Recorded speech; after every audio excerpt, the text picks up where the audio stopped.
हिवाळा असो, पावसाळा असो किंवा उन्हाळा असो, अनेकांना चहा लागतो म्हणजे लागतोच, मग ऊन बाहेर कितीही कडक असो. पण अमेरिका आणि इराण युद्धाची झळ जी आहे ती या चहाला देखील लागल्याचं दिसत आहे. नाशिककर जे आहेत ते चहाच्या स्टॉलवरती गर्दी करतात. मात्र आत्ता चहा त्यांना बाहेर भेटेल का नाही हा प्रश्न आहे.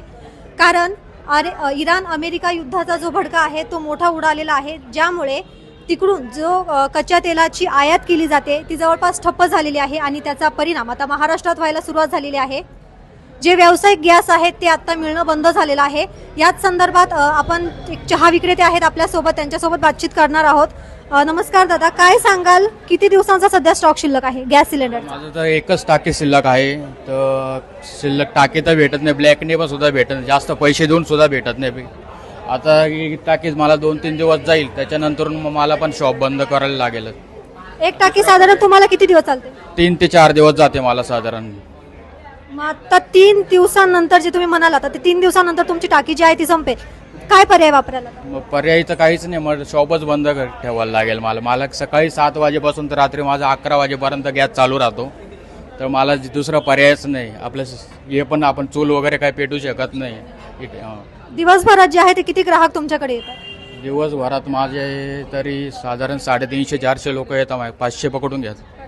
हो. सरकारला काही विनंती? सरकारला आता हेच विनंती, लवकर हे युद्ध त्यांनी काहीतरी करावं, पर्याय करावा. त्याच्या संदर्भात आपण लवकर हे करायला पाहिजे त्यांनी लवकर बंद. तुम्ही गॅस कंपन्यांकडे गॅससाठी मागणी केली होती का? काय उत्तर मिळतंय परत तुम्हाला? ते तर नाहीच म्हणताय बाबा, आम्हालाच टाक्याच कमी येत आहे आणि टाक्या कमी येतात. घरचे पण गरीब सुद्धा तेच परिस्थिती चालू आहे. आता टाक्याच मिळत नाही, ब्लॅकनी सुद्धा जास्त पैसे देऊन सुद्धा भेटत नाही. तर आता आपण काय करावं तेच आता काही कळत नाही. पुढे काय कराल? व्यवसाय जर बंद झाला तर काय कराल? टाकीशिवाय तर आपल्याला पर्याय नाही. आपलं मेन तर तेच आहे, टाकीच आहे. मग काय शॉपच बंद करून ठेवायला लागेल. आपण आत्ता बघतोय चहा विक्रेते असतील किंवा मोठे हॉटेल व्यावसायिक असतील, फक्त 2 ते 3 दिवसांचा जो स्टॉक आहे तो नाशिकमध्ये सध्या शिल्लक आहे. त्यामुळे नाशिककर जसं काहीतरी पटकन बाहेर खातात, आता ते त्यांना खायला मिळेल याबाबत मोठा प्रश्नचिन्ह राहील. त्यासोबतच हे जे व्यावसायिक आहेत ते देखील मोठ्या आता चिंतेत दिसत आहे. कॅमेरामन आकाश भालेराव सह मी वैष्णवी सांगळे, नाशिक.